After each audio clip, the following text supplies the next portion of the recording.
Hi there, this is Leah from Mommyish, and hopefully I will get through this recording. I cannot tell you how many times I've already started this recording, and I'm like, no way, Jose, I went a little too crazy.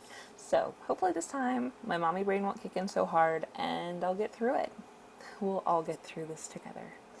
Alright, so you got the watercolor actions for Photoshop Elements. Yay! It took forever to get one of the actions to work, but once it did, I was like wanting to sing off the rooftops, which I would have done had it not been 3 degrees outside today. Ridiculous. And anyway, so first things first, I have a pattern here. This is from Wishing Well Creations. The fabulous Laura made this. I kind of had a girl crush on her, but you know what? It happens. Anyway, moving on, we will take these layers and merge like things together. So anytime that you're wanting to use this action on a layered, thing, pattern. There we go. There's the word. Merge like layers together. I like merging. Wow. You know what? I was going to start over, but I'm just not going to. I'm sorry. I don't get a lot of sleep lately. I really don't. It's a problem. So, I merged the centers together, I merged the flowers together, and then the leaves once they were all the color I wanted them to be, which was the colors that they already were because they're awesome. So, I've actually already ran the action on 2 of the parts, but just to show you what happens, I'm going to run the last one, the leaves, right now. So here we go. I'll just double click. You'll get a prompt, style settings, just hit OK. My computer sometimes doesn't like to show me what's in that window for whatever reason. So here it is. Ta-da! So by the magic of television, you will see, here's our layers. Yay! Oops, that one's in the wrong spot. It's just trying to make me look bad. I know what you're doing. There, that looks right. Okay, so as you can see the effect, it looks great. If you don't like the ripple, what you can do is in the layer when it's still popped up when it's finished, you go back 1 step in your history and it'll say ripple, just go, back that 1 step so it doesn't do the ripple. I like the ripple, otherwise I wouldn't have put it in the action, right? So, but that's okay. We don't have to like the same things. We can still be friends. It's good. Anyway, I'm gonna just apply a texture over it because I want you guys to get the full feel. These are specific papers made. They're like watercolor pressed, cold pressed sort of stuff. Overlay and see how that looks. I think it adds so much. It makes it look much more realistic in my opinion. I might just be saying that because I'm trying to sell textures. Maybe you can't trust me. I don't know. Alright, so that's how you do layered patterns. And we're going to go ahead and close that. Alright, the next thing is the color red. The color red in Photoshop in general is really a pain in the ass, but excuse my language. I'm sorry. Anyway, wordy dirt.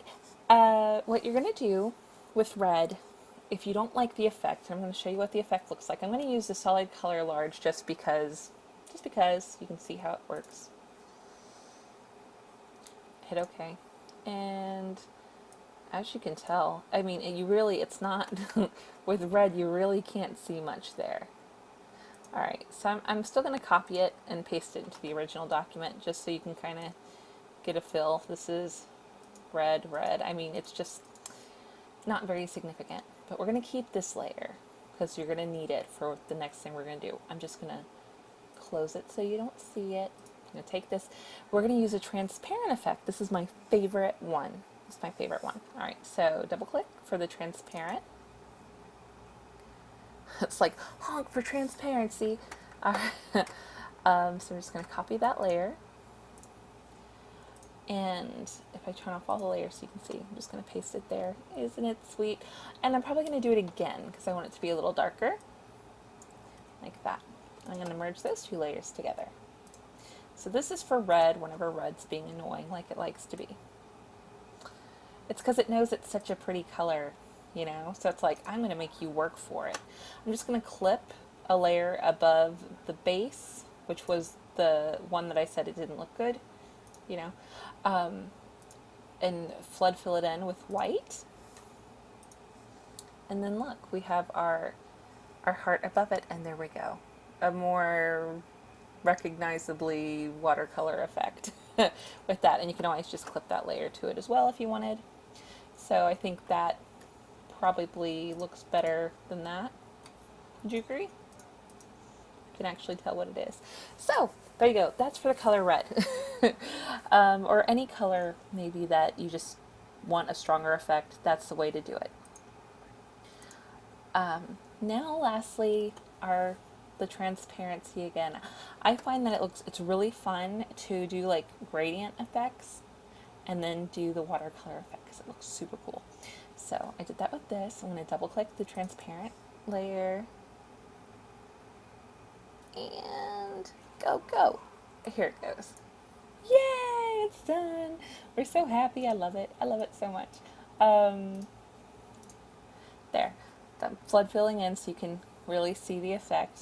But because it's maintaining its transparency, you get the integrity of the color no matter what paper slash pattern slash whatever is there. Just like that. It's great. It's great. I love it so much. This has to be one of my most favorite things. Even though it really tested me and made me want to cry sometimes because it wasn't working in Photoshop Elements for the longest time, it was worth it. So here we go with the paper again over it so you can kind of see how that works. But anyway, this particular action makes it that you as a designer can make watercolor elements that are going to maintain the color integrity that your the people that are buying your products aren't having to play so much with layer styles, or layer effects, even though that is fun. So look, I like to duplicate the layer. I like to do color burn over the top and then like turn down that opacity a little bit, but it just kind of gives it a little edge. Doesn't it look edgier? My watercolor is so edgy. I'm going to stop. This tutorial's gone on long enough, and you can probably tell that I've lost it. But hopefully you'll still enjoy the product regardless.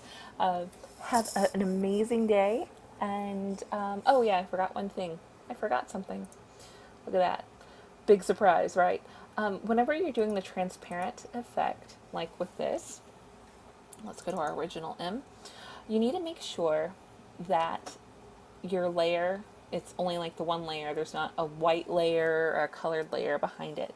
Just have this one layer alone in isolation and then run the effect, because otherwise it's not going to work. It works in some versions, but in others it gets confused. Actually, we've only had problems with it in Photoshop Elements 10.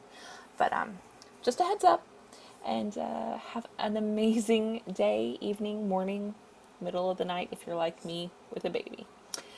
And have a great day. Bye-bye.